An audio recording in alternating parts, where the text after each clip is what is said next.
आज वीआईपी मतलब निषाद समाज और निषाद समाज मतलब वीआईपी, वीआईपी मतलब मुकेश सहनी और मुकेश सहनी मतलब निषाद समाज। आज यही परिचय आज पूरे बिहार में है और इस परिचय को आने वाले शिखर तक पहुंचाएंगे।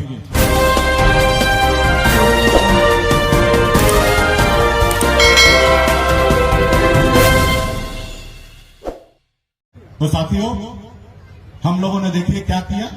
बहुत परिश्रम के बाद हमने सरकार बनाया और ये हमारे अकेले का दम का नहीं है, पूरे बिहार का निषाद के 22 पूरी खून पसीना बहाया और लड़ाई लड़ा, पॉलिटिकल पार्टी बनाया और आजादी के 75 साल के बाद ये पहली बार मौका मिला सर उठा के चलने का और बिहार विधानसभा में सरकार बनाया। हमारे पास भी ऑप्शन आया था कि आप पार्टी बदल दीजिए, आप हमारे साथ आ जाइए, डिप्टी सीएम बन जाइए, चारों विधायक को मंत्री बना देते हैं, राज्यपाल कोटा से 12 एमएलसी होगा जिसमें से 6 एमएलसी आपको दे देंगे और 6 मांझी जी को दे देंगे, आप हमारे साथ आ जाइए। लेकिन हम निषाद के वंशज हैं, हम एकलव्य के वंशज हैं, हमने ईमानदारी के साथ आगे बढ़ना चाहे, हमने बेईमानी करने का नहीं सोचा। हम चाहते तो हम पाला बदल सकते थे, लेकिन हमने नहीं किया। हम एकलव्य के वंशज हैं, गौराज निषाद के वंशज हैं, महर्षि वेद व्यास जी के वंशज हैं। हम ईमानदारी के साथ आगे बढ़ना चाहें, लेकिन क्या किया? आपके साथ दोस्ती किया और आपके सहयोग से पूरे बिहार का सबसे बड़ा पार्टी बना। उसके बाद भी वो देखा एक गरीब पिछड़ा मल्ला का बेटा जो 75 साल से आज तक हमारे जूते के नीचे दबा हुआ था। हम बोलते थे बैठो तो बैठता था, हम कहते थे उठो तो उठता था, और आज ये सरकार का हिस्सा बन गया है।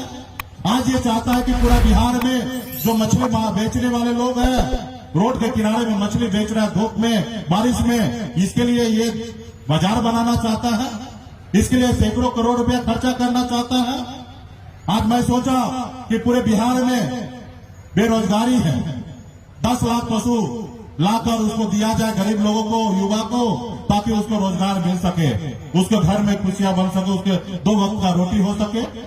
तो देखा कि ये व्यक्ति अगर इतना काम कर लेगा तो हीरो हो जाएगा, एक पिछड़ा का बेटा हीरो हो जाएगा, इसके पास अपना वोट बैंक है और पूरे बिहार के दिलों पे राज करने लगेगा। तो आज ये 11 सीट पे बात मानता है, कल ये 51 सीट मांगने लगेगा। मुकेश सहनी से तकलीफ उसको कभी भी नहीं रहा, मुकेश सहनी के समाज से तकलीफ रहा।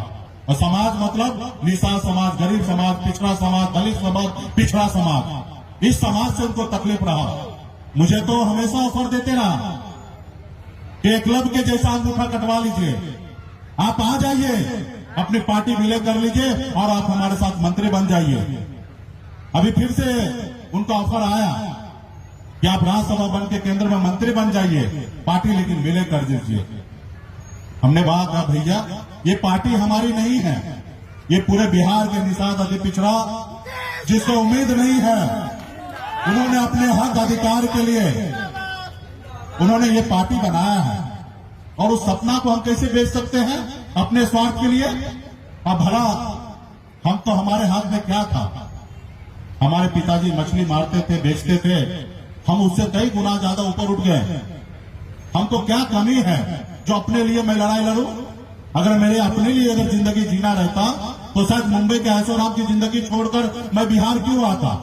और बिहार जब मैं जिनके लिए आया हूं, जिन्होंने हमें नेता बनाया है, आज आप मुझे खरीदना चाहते हैं इसलिए क्योंकि पूरे बिहार के निषाद समाज हमारे साथ है।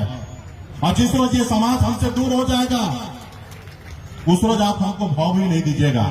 आज मुकेश सहनी को क्या, आज हमारे समाज में सैकड़ों लोग हैं, उनको बना दीजिए केंद्र में मंत्री, लेकिन नहीं बनाइएगा, उनको मुकेश सहनी को बनाइएगा, क्योंकि इनके पीछे लाखों निषाद का बेटा, पिछड़ा समाज का बेटा पीछे खड़ा है। आज मुझे नहीं खरीद रहे, हमारे समाज को खरीद रहे हैं, और मैं समाज को ही हूं, आपके साथ बेचने के लिए मैं आया नहीं हूं, मैं आपसे लड़ने के लिए आया हूं। आज हमारे साथी ने कहा कि आपके विधायक भाग गए। वो लोग कहते हैं अरे भैया विधायक कहां भागे, विधायक को खरीदा गया, और इस संसार में जो विधायक को 100 करोड़ रुपया दे दे वो विधायक क्यों रुकेगा? उसको डर दिखाएंगे कि आप हमारे साथ आओ, नहीं तो मैं आपको ईडी के पास भेज दूंगा, सीबीआई लगा दूंगा, मरवा दूंगा। तो भला वो क्यों रुकेगा? वो बिक गया। आज मारने वाले से ज्यादा गुनहगार है मरवाने वाला। तो आप सबको पता है कि गुनहगार कौन है। वो विधायक क्यों ही नहीं गया? वो विधायक तो था 15-16 महीना। जब उनको अच्छा ऑफर दिया, उनको धमकाया, फिर गया। और क्यों किया?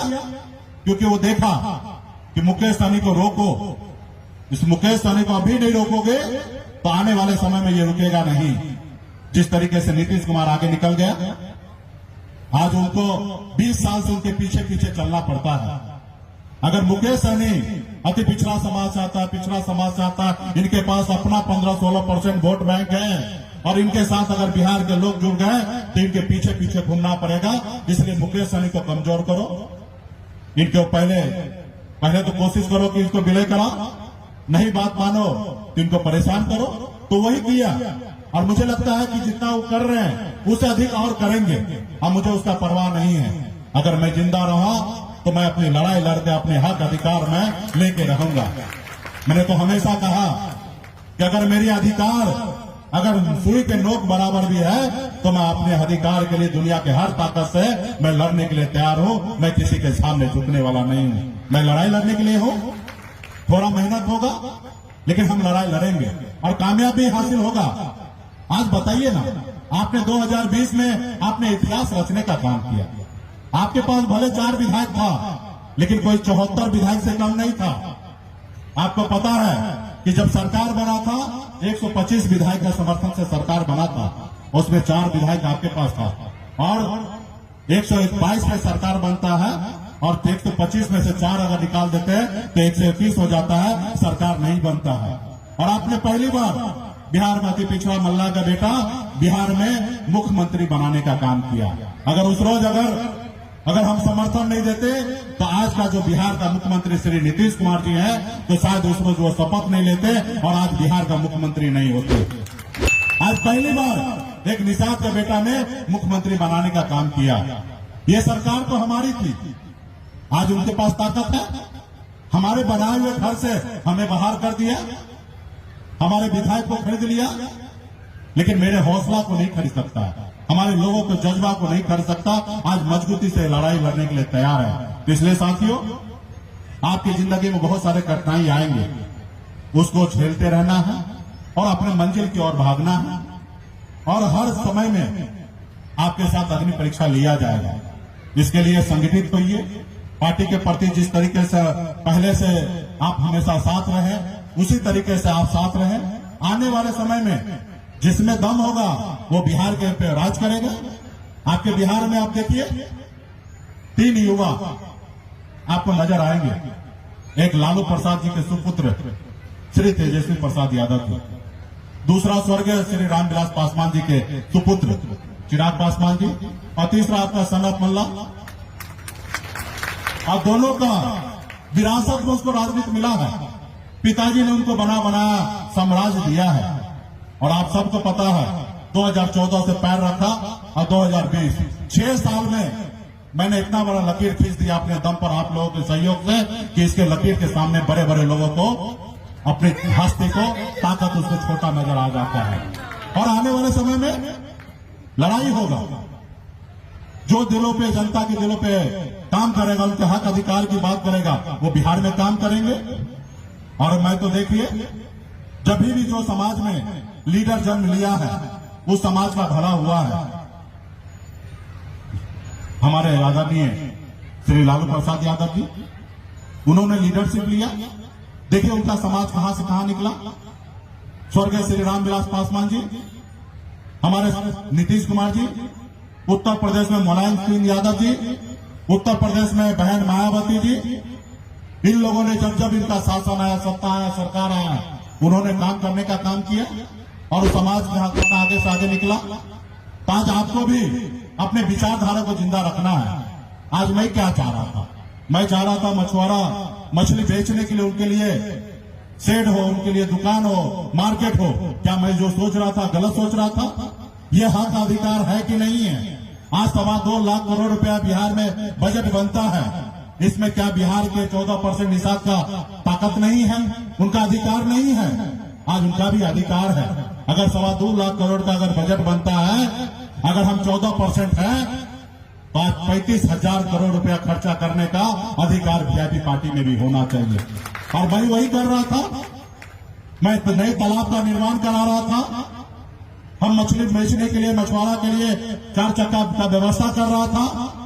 SC/ST को जो अनुदान दिया जाता है 90% अनुदान देने का हम काम कर रहे थे। हम सरकार में रहकर गरीब पिछड़े के लोगों के लिए काम कर रहे थे। ये जो सरकार होता है वो गरीब पिछड़े के लिए होता है।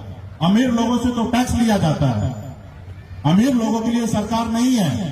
अमीर लोगों से तो टैक्स के तौर पे पैसा लिया जाता है और वही पैसा से गरीब के लिए व्यवस्था ले आया जाता है। गरीब के इलाज करने के लिए हो, गरीब के बच्चे को पढ़ने लिखने के लिए हो। लेकिन आज गरीब का सुन कौन रहा है? क्योंकि गरीब का बेटा जब 1 नंबर कुर्सी पर रहेगा तो ना, लेकिन उस कुर्सी पे हम है नहीं, इसलिए नहीं हो रहा है। देश के प्रधानमंत्री जी ने नारा दिया कि हम अच्छे दिन लाएंगे, गरीब का बेटा देश का प्रधानमंत्री बनेगा, और मैं भी खुशी हुआ, हमने भी उनके लिए काम किया। लेकिन आज क्या हो रहा है? हमारे परिवार में 5 किलो चावल दे रहा है, लेकिन नौकरी हमको नहीं दे रहे। आपने देखा होगा 10% सामान्य वर्ग को लोगों को आरक्षण लागू किया गया, मोदी सरकार ने लागू किया। हम किसी समाज को विरोध नहीं कर रहे हैं कि गरीब अपर कास्ट में आरक्षण आपने क्यों दिया। निश्चित तौर पे अगर अपर कास्ट में अगर गरीब समाज है तो उनको भी सरकार से लाभ मिलना चाहिए, चाहे वो आरक्षण का रूप में हो या सरकार का सब्सिडी के रूप में हो, उनको मिलना चाहिए। मैं ये नहीं कहता कि नहीं मिलना चाहिए, लेकिन मिलना चाहिए। लेकिन उसका क्या? जिसको आरक्षण ऑलरेडी मिला हुआ है, बंगाल में निषाद के सभी उपजाति को आरक्षण मिला हुआ है, लेकिन बिहार में निषाद समाज को आरक्षण नहीं मिला है। जहां दिल्ली में संविधान बना है वहां पे दिल्ली में निषाद के सभी को आरक्षण मिला है, लेकिन बिहार में नहीं मिला है। आज हम लड़ाई वही लड़ रहे हैं कि समाज को आरक्षण दो, लेकिन आप हमको नहीं दे रहे हैं। लेकिन आपने 10% आरक्षण लागू किया, आपने भैया किया तो ठीक है, लेकिन आपने क्या किया? 8 लाख कमाने वाले को आप मानते हैं कि गरीब है, आप उनको आरक्षण दिए। तो क्या एक नाई का बेटा, एक मल्लाह का बेटा 8 लाख कमाने वाला है तो क्या वो गरीब नहीं है? आज निषाद का बेटा 8,000 रुपया महीना कमाने वाला, 12 महीना में 96,000 रुपया कमाने वाला 1 लाख भी नहीं कमाते हैं, लेकिन आप उनको आरक्षण नहीं दे रहे हैं। लेकिन 10% आरक्षण आपने सामान्य वर्ग को दिया। जो 8 लाख कमाने वाले लोगों को भी आप गरीब मानते हैं। जो महीने में 65,000 रुपया कमाता है उसको भी आप गरीब मानते हैं, लेकिन 8,000 कमाने वाले को नहीं मानते हैं। ये क्यों, कैसे भैया? आप तो देश के प्रधानमंत्री हैं, आप उनको भी दीजिए, लेकिन इनको तो दीजिए। जो आईसीयू में है उनका इलाज आप नहीं कर रहे हैं, लेकिन आप उनको दिए। क्यों दिए? क्योंकि आरएसएस 1925 में स्थापना हुआ, 96 साल इस देश में संघर्ष किया और भारतीय जनता पार्टी को जन्म देकर इस जगह पे पहुंचाया है। और निश्चित तौर पे वो पहुंचे हैं तो वो अपना काम करेंगे, अपने लोगों की बात करेंगे। आज देश में हिंदू मुसलमान की बात करेंगे, क्योंकि हिंदू मुसलमान करके ही उनको सरकार में रहना है। लेकिन आप अभी हमारे साथी ने कहा ना, इस देश का ना हिंदू ना मुसलमान खतरे में है, इंसान खतरे में है। आज आप कैसे संसार बनाना चाह रहे हैं? इसलिए साथियों, आपको भी समझना पड़ेगा, इस दुनिया को देखना पड़ेगा कि दूसरे लोग किस चश्मा से देख रहे हैं, उसी चश्मा से आपको भी देखना है। लालू प्रसाद जी, अगर आप जो चश्मा से इस संसार को देखा है वही चश्मा से आपको भी देखना है, और जिस चश्मा से मायावती देखे हैं इस संसार को उसी चश्मा से आपको भी देखना है, और जिस चश्मा से मोहन भागवत जी देखे हैं इस संसार को उसी चश्मा से आपको भी देखना है। अगर अपने लोगों के लिए काम कर रहे हैं तो आपको भी अपने लोगों के लिए काम करना पड़ेगा। आप ये सोचिएगा कि वो अपने लोगों के लिए काम करेंगे तो वो तो नहीं कर रहे हैं। आप बता दीजिए कि मोहन भागवत जी हिंदू के नाम पे क्या हमारे लिए काम कर रहे हैं? तो कल हमें हमारे निषाद समाज को जो बंगाल में, जो दिल्ली में आरक्षण लागू है और संविधान में दिया हुआ बाबा साहब आम्बेडकर ने दिया है, कल हमारे निषाद को आरक्षण लागू कर दे, हम परसों अपनी पार्टी को विलय कर देंगे। आप हमें अपना गुलाम बनाना चाहते हैं लेकिन काम नहीं कराना चाहते हैं। आप बताइए, आप हमारे सहयोग से 74 बनाए और 4 हमको बना, उसमें इतना कष्ट हो गया।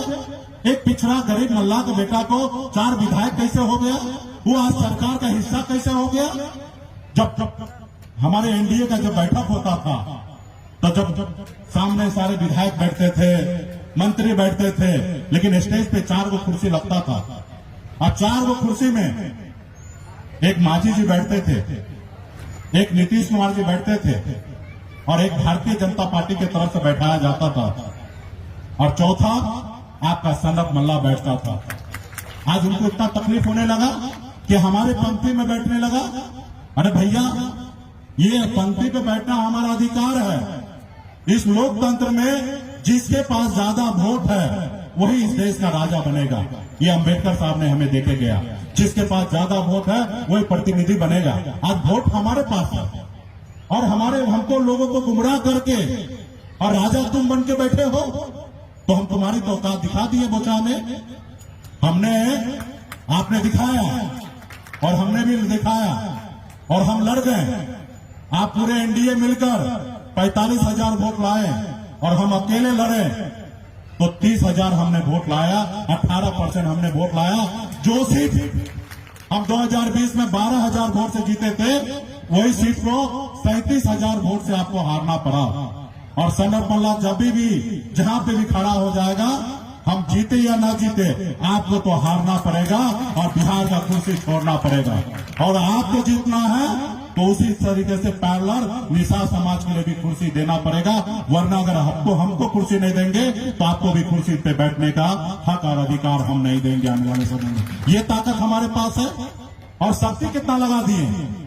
बचाव चुनाव में आप सब टीवी मीडिया के माध्यम से देखे होंगे कि हर पंचायत में 2-2 विधायक को बैठा दिए, सैकड़ों नेता को लाकर रख दिए। पूरे बिहार के नेता को एनडीए ने उतार दिया कि एक वोट को खरीदो।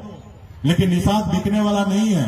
निषाद ने दिखा दिया कि हम बिकने वाला भी नहीं है, अपना वोट भी गिराते हैं और दूसरे से भी वोट लेने का क्षमता हमने दिखा दिया।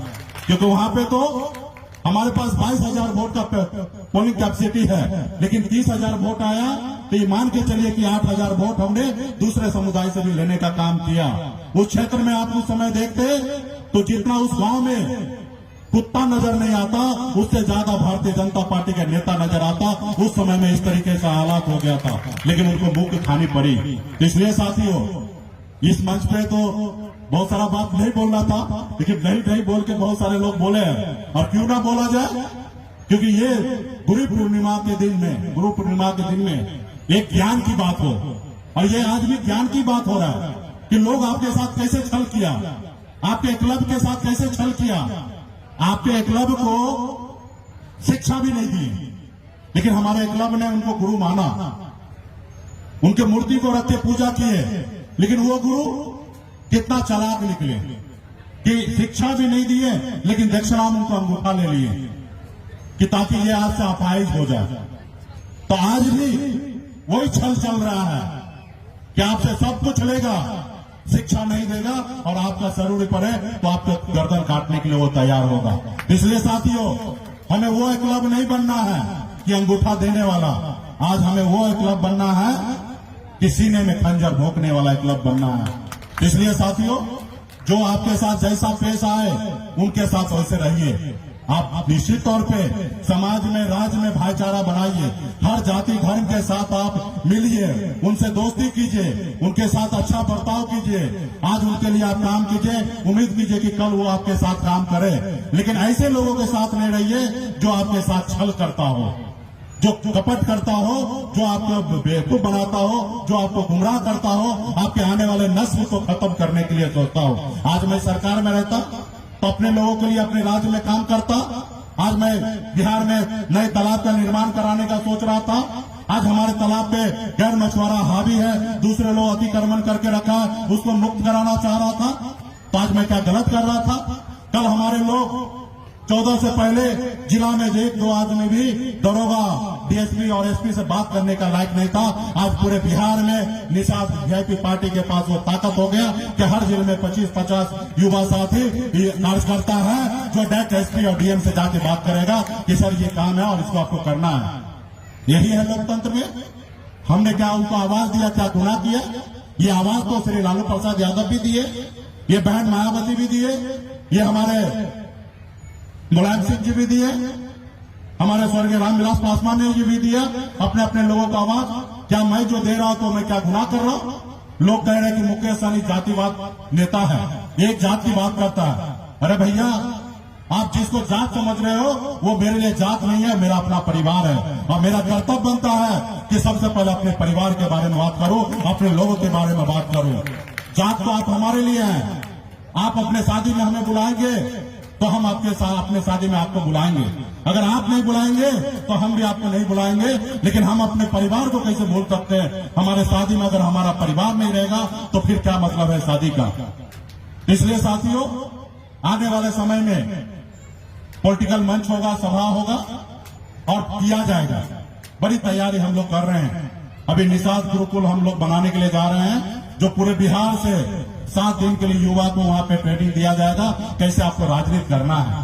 अभी राजनीति सीखने के लिए भी हम लोग ट्रेनिंग करने के लिए जा रहे हैं। लोगों को 7 दिन तक ट्रेनिंग देने का काम करेंगे और गांव-गांव में संदेश को पहुंचाने के लिए हम टीम रेडी कर रहे हैं। अभी हम अगले महीना बारिश के बाद निकलेंगे, मुकेश सहनी चले गांव की ओर। हम 5 लाख निषाद को आजीवन वीआईपी पार्टी का लाइफ टाइम मेंबर हम लोग बनाने के लिए गांव में निकलेंगे। उस पार्टी का लाइफ टाइम मेंबर होगा 5 लाख कार्यकर्ता, जो आज तक बिहार प्रदेश में और देश में किसी पार्टी के पास नहीं होगा। वो हम आने वाले समय में करने के लिए जाएंगे। आज वीआईपी मतलब निषाद समाज और निषाद समाज मतलब वीआईपी, वीआईपी मतलब मुकेश सहनी और मुकेश सहनी मतलब निषाद समाज। आज यही परिचय आज पूरे बिहार में है और इस परिचय को आने वाले शिखर तक पहुंचाएंगे। और आपने देखा, जिसके पास सत्ता पावर है अपने विचारधारा को वही लागू कर पाएगा। आपके पास सत्ता पावर नहीं है तो आप अपने विचारधारा को लागू नहीं कर पाएंगे। तो इसलिए साथियों, हमारी विचारधारा है, हमारा हक अधिकार हमें चाहिए, गरीब का कल्याण हो, ये हक अगर हमारा विचार है तो सत्ता में सबसे पहले आपको पहुंचना पड़ेगा। और जब पहुंचेंगे तो निश्चित तौर पे अपने लोगों के लिए आप काम करेंगे। इसलिए बहुत बहुत धन्यवाद सभी साथी को, इस सभा में सभी उपस्थित हमारे सभी नेतागण को, और खास करके हम रंजीत उर्फ नंदी जी को बहुत बहुत धन्यवाद देता हूं कि आपने यहां पे बुलाया है।